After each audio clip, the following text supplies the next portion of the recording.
조갑제 TV 시청자 여러분 안녕하십니까. 2020년 12월 13일 일요일입니다. 긴급 뉴스를 말씀드리겠습니다. 어제 코로나 신규 확진자가 1000명을 넘었습니다. 1030명이 발생했습니다.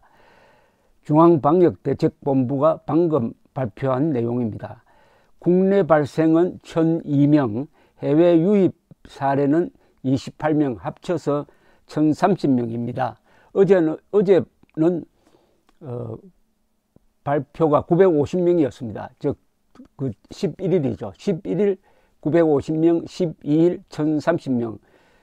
어제가 최고 기록이었는데, 최다 기록이죠. 최다 기록을 또 갱신을 했습니다.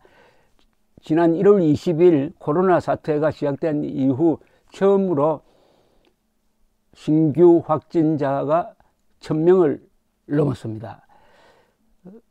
어제 전국적으로 24,731건의 진단을 해서 이런 결과가 나왔다고 하는데, 이 확진율도 상당히 높아졌습니다. 양성률이 높아졌다는 이야기입니다. 국내 발생 1002명을 지역별로 보면 이렇습니다. 서울이 396명, 경기 328명, 합치면 약 60%가 수도권에서 발생하고 있습니다.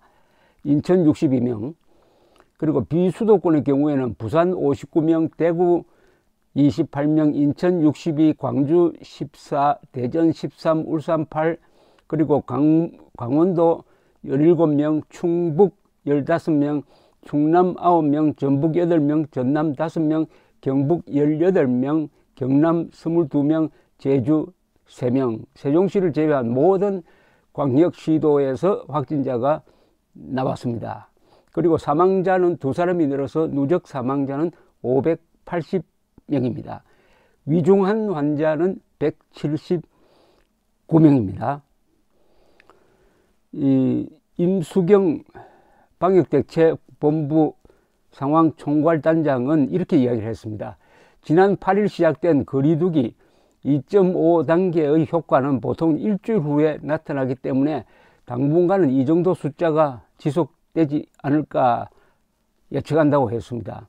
수도권의 경우 사회적 거리두기를 2.5단계로 격상하여 사회활동을 엄중히 제한하는 상황인데도 많은 환자가 발생했다면서 거리두기의 계속적인 상향에도 불구하고 이동량이 사람의 이동 숫자가 충분히 줄지 않았다.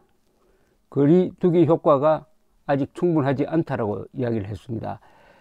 중앙재난안전대책본부 회의에서 어제 정세균 국무총리는 수도권 거리두기 3단계 격상에 대한 각 지자체와 전문가의 의견을 수렴할 것을 지시를 했습니다. 그리고 확진 시 1일 내 병원이나 생활치료센터에서 정부의 의료 서비스를 받게 한다는 원칙하에 생활치료센터와 병상 확보에 공공뿐만 아니라 민간 자원을 총동원하라고 이렇게 지시를 했네요. 그런데 이게 세계적인 지금 현상입니다. 그러면은 세계 상황을 한번 보겠습니다. 이 코로나, 이렇게 치면 됩니다. 코로나 보드라고 있습니다. 코로나 보드라고 여러분이 치시면은 이 세계적인 상황판이 나옵니다. 저는 이걸 매일 아침에 열어봅니다. 자, 세계는 이렇습니다. 어제 하루 동안 6,095명이 사망을 했습니다. 45만 5천 명의 확진자가 발생을 했습니다. 그리고 나라별로 보면은 항상 이 미국이 가장 많은데, 미국은 누적 사망자가 30만 5,046명, 어제 2,277명입니다. 그나마 3,000명 선에서 약간 줄었습니다. 확진자는 24만 6,161명이었습니다. 하루 확진자입니다. 한국이 확진자가 1000명이라고 그랬잖아요. 그러니까 미국은 한국 확진자보다 246배입니다. 인구는 한국 인구보다 한 6배 많은데 확진자 수는 한국보다 100배가 많습니다. 아니, 있네요. 참 200배가 많습니다. 심각성을 알 수가 있습니다. 이제 곧 화이자 백신 접종이 시작됩니다. 인도에서는 245명이 죽었습니다. 누적 사망자는 14만 2,994명. 브라질이 690명이 하루 사이에 죽어가지고 누적 사망자가 18만 1000명입니다. 그리고 유럽이 아주 어렵습니다. 프랑스에서 194명 신규 사망자, 영국은 520명의 신규 사망자, 이탈리아 649명의 신규 사망자, 이렇게 이 줄초상이 지금 나고 있습니다. 독일이 그나마 잘한다고 하지만 그래도 하루에 282명이 죽었습니다. 이 남미 국가들이 대체로 상당히 어렵습니다. 남미 국가들이. 그리고 아시아 국가는 상당히 잘하는 편입니다. 그러니까 중국에서 첫 발생을 했는데 중국이 가장 빨리 먼저 수습을 했습니다. 요사이는 뭐 중국은 사망자가 거의 나지 않고 있고요. 특히 놀라운 사실은 대만입니다. 대만이 지금 말이죠, 총 확진자가 733명밖에 안 됩니다. 그리고 사망자는 8명밖에 안 됩니다. 사망자가 8명밖에 안 됩니다. 대만 인구가 한 2천만이거든요. 근데 어떻게 이렇게 성적이 좋으냐 하면은 중국 본토에서 발생하자마자 그 최영문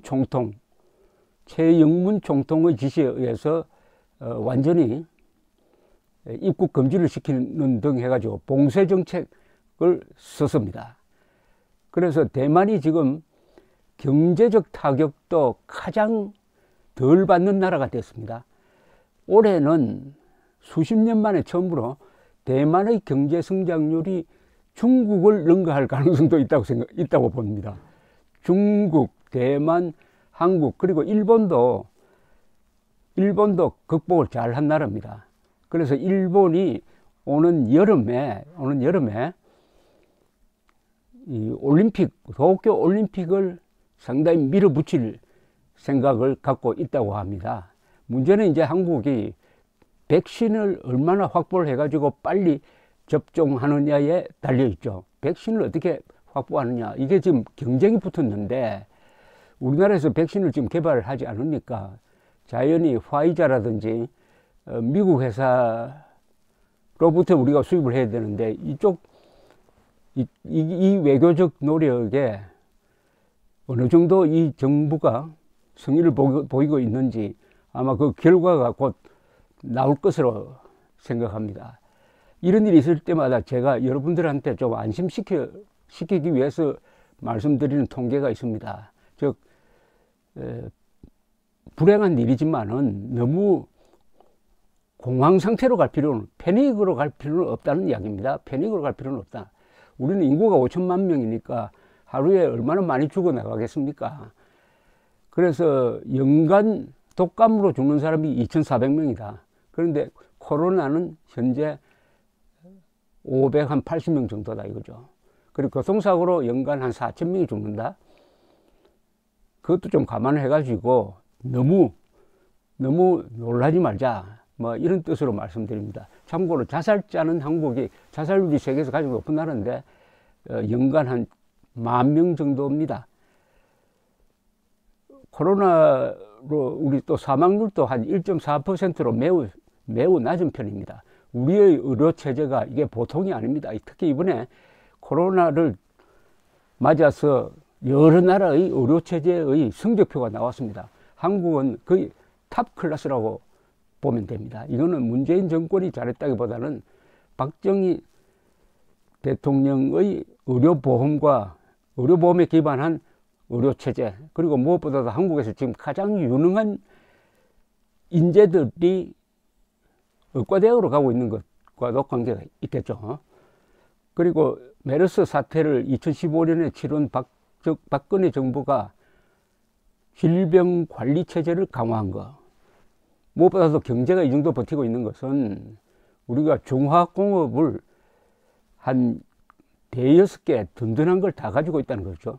조선, 철강, 자동차, 전자, 석유화학, 뭐 비철금속 같은 거, 이게 바로 박정희 대통령이 욕을 먹어가면서 1972년에서 79년 사이 유신시대라고 독재라고 욕을 먹어가면서도 건설한 중화공업의 기반이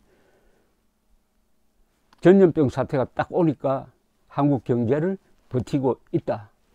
박정희 대통령이 말년에 가면은 야당과 언론 그리고 미국의 비판을 받으면서 상당히 설설했을 때 술 한잔 들어가면은 기자들에게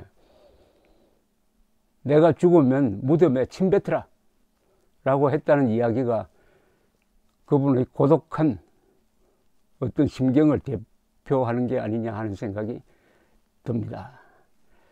백신 맞을 때까지는 마스크를 철저하게 써야 되겠죠. 그리고 겨울에는 실내에서 생활하니까 감염 가능성이 높아집니다. 그러니까 창문을 가끔 열으라고 합니다. 그런데 참 세상이 요사이 배달 업종, 특히 아마존 같은 데 잘 되죠. 잘 안 되는 데가 있습니다. 뭐냐면은 이비인후과가 잘 안 된다고 합니다. 그리고 소아과가 잘 안 된다고 합니다. 왜냐, 마스크를 쓰니까 감기에 걸리는 사람이 적어서 아주 곤혹을 치르는 병원도 있다고 하니까 이 세상 일이 나쁘기만 한 것도 아니고 또 좋기만 한 것도 아니고 아주 복잡합니다. 여러분 지금 바깥으로 한번 눈을 돌려보십시오. 아주 좋은 눈이 내립니다. 아주 약간 건조하기도 한 이 눈이, 첫눈이 아주 멋지게 내리고 있습니다. 코로나를 우리 함께 이겨냅시다. 감사합니다.